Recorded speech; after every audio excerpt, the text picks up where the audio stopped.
अस्सलाम वालेकुम my YouTube family. कैसे हैं आप सब? आई होप सब ठीक ठाक होंगे, मज़े में होंगे। आज मैं आपके लिए लेकर आई हूँ क्लासिक आलू के समोसे। जी हाँ, ये वही समोसे हैं जो आप बाज़ार से लेकर आते हैं, लेकिन लॉकडाउन की वजह से आपको नहीं मिल रहे। तो हम क्या करेंगे, आज हम इसको घर में ही बनाएंगे और रमज़ान के लिए भी प्रिपेयर करके रखेंगे।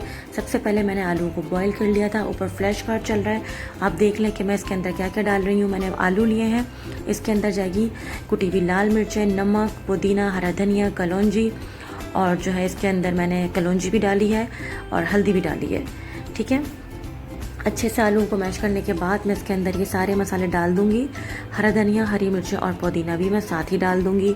इसको अच्छे से मिक्स करेंगे। यहाँ पर आप नमक मिर्च अपने हिसाब से बढ़ा सकते हैं, मिर्च आप कम या तेज़ कर सकते हैं। ज़रूरी नहीं है कि जितनी मैंने डाली है आप भी उतनी ही डालें। अब मैं इसका जो है आटा तैयार कर रही हूँ। आटा किस तरह तैयार करेंगे, इसका मैंने 2 कप मैदा लिया था, उसमें मैंने नमक, अजवाइन और घी डाला है और इसको मैं नीम गर्म पानी से गूंद लूँगी। ठीक है, आप जैसे घर का आटा गूंदते हैं वैसे ही इसको गूंदीगा, ज़्यादा सख्त मत गूंदीगा वरना फिर बहुत ही वो कड़क से हमारे समोसे बनेंगे। इसको गूंदने के बाद 15 मिनट के लिए रेस्ट करने के लिए रख दीगा। अब एक तरफ हमारी फिलिंग रेडी हो चुकी है और जो है हमारा आटा भी रेडी है। मैं इसको 1-2 दफ़ा और हल्का सा गूंद लूँगी ताकि ये अच्छा सा चिकना सा हो जाए। ठीक है, अब ये देखें आटा रेडी है। ठीक है, अब मैं इसको जो है अपनी इस सरफेस पे निकालने के बाद अच्छे से लंबा लंबा बेल लूँगी। मतलब एक लंबी जो है इसकी जो है एक डो की शक्ल जो है तैयार हो गई है और अब मैं इसके जो है कटिंग कर रही हूँ। आप देख लें आपको कितने बड़े पेड़े चाहिए, आप उस हिसाब से कट कर लीजिएगा। छोटे छोटे से पेड़े बना लीजिएगा और पेड़े बनाने के बाद फिर आप इसको करेंगे, हल्का सा आटा लगाएंगे इस पर और फिर आप इसको बेलना शुरू करेंगे जैसे रोटी बेलते हैं, लेकिन आपको ये ओवल शेप में बेलना है, गोल नहीं बेलना। ठीक है, और इसको बीच में से कट करेंगे तो ये देखें ये हमारी 2 समोसे की पट्टी रेडी हो जाएगी। मैं इसी तरीके से सारे जो है पेड़े बनाऊंगी और जो है आप ही के सामने बेल के बहुत सारी रोटियां रखती जाऊंगी। फिर मैं इनको एक साथ जो है कट करूंगी। आपको बार बार दिखाने का मकसद ये ताकि आपको अच्छे से समझ आ जाए। अब आप देखिए मैंने बहुत सारी रोटियां बेल ली थी और अब मैं इनको काट लूँगी और ये आप देख सकते हैं बहुत सारी रोटियां बन चुकी हैं। ठीक है, अच्छे तरीके से आप करने के बाद इसको मैं आपको बताऊं फोल्ड करने का सही तरीका क्या होता है। आप इसको कोन की शक्ल देंगे जैसे हम ट्रायंगल बनाते हैं और इस पर हल्का हल्का किनारों पे आप पानी लगा लीजिएगा। इसमें आपको कोई ज़रूरत नहीं है कि आप मैदे की लई बना के लगाएं। ठीक है, बस आपको अच्छे से पानी लगा के इसको जो है जोड़ देना है। ठीक है, अब आप क्या करेंगे, इसके अंदर उतनी ही फिलिंग डालेंगे जितनी आपको खानी है।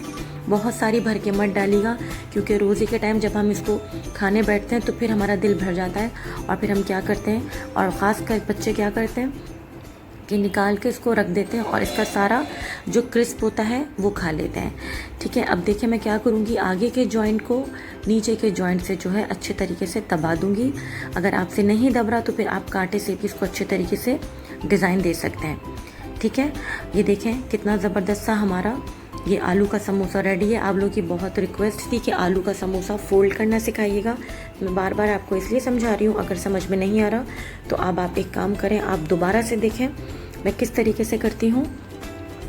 मैंने जैसे एक तिकोना कोन बना लिया है, उस पर मैं हल्का सा पानी लगाऊंगी और इसको फोल्ड कर दूंगी। बहुत ईजी है, जैसे आप कीमे के समोसे भरते हैं वैसे ही आपको उसको शेप देना है। बस थोड़ी सी ट्रिक है कि आपको पानी लगाना है और कोन का शेप दे देना है। बस ये देखें ये हमारे ज़बरदस्त से जो है रेडी हो जाएंगे। मैं इसके अंदर फिलिंग डाल रही हूँ। ठीक है, आप चाहे छोटे और बड़े जो आपको साइज़ पसंद है आप उसी साइज़ के बना सकते हैं। मैंने ये एक काफ़ी बड़ा बनाया था ताकि आपको दिखा सकूं कि कुछ बड़े भी हैं और कुछ छोटे भी हैं। बड़े जो है बड़े खाएंगे, छोटे जो है छोटे बच्चे खाएंगे। ये देखिए हमारे रेडी हो चुके हैं। अब ये मैं जो है जितने मुझे आपको दिखाने हैं मैं उतने फ्राई करूँगी, बाकी मैं फ्रीज़ करूँगी रमज़ान के लिए, क्योंकि अगर ये चीज़ें रेडी हों तो हमारा रमज़ान बहुत अच्छा आसानी से गुजर जाता है। अब आप क्या करेंगे, कढ़ाई में बहुत सारा तेल डालेंगे और इसको डीप फ्राई करेंगे। इसको जो है हम हल्के तेल में नहीं तल सकते वरना तो फिर एक जैसा कलर नहीं आता, क्योंकि कुछ चीज़ें जो है डीप फ्राई खाई जाती है तो उन्हें डीप फ्राई ही करा करें। मैं डालने से पहले जो इनके आगे के नोक हैं कोन की, मैं चाहती हूँ कि बिल्कुल ख़राब ना हो तो मैं उनको हल्का सा और प्रेस कर देती हूँ ठीक है। आप ना इसको हल्के हल्के हाथ से चलाते रहिएगा। ठीक है, ये देखें एक ज़बरदस्त सा इवन कलर आ चुका है। आप देख लीजिए बिल्कुल बाज़ार जैसे लग रहे हैं। ज़रूर ट्राई कीजिएगा और मुझे बताइएगा कि ये आपको एक रेसिपी मेरी कैसी लगी। ये बहुत लजीज और बहुत क्रिस्पी बने थे। और ये वही चटनी है जो मैं सिखा चुकी हूँ और ये वही केचप है जो मैं आपको सिखा चुकी हूँ। ज़रूर ट्राई कीजिएगा, अपना फीडबैक दीजिएगा और अगली रेसिपी तक के लिए सबा फुरकान को इजाज़त दीजिए। दुआ में याद रखिएगा। टेक केयर, अल्लाह हाफ़िज़।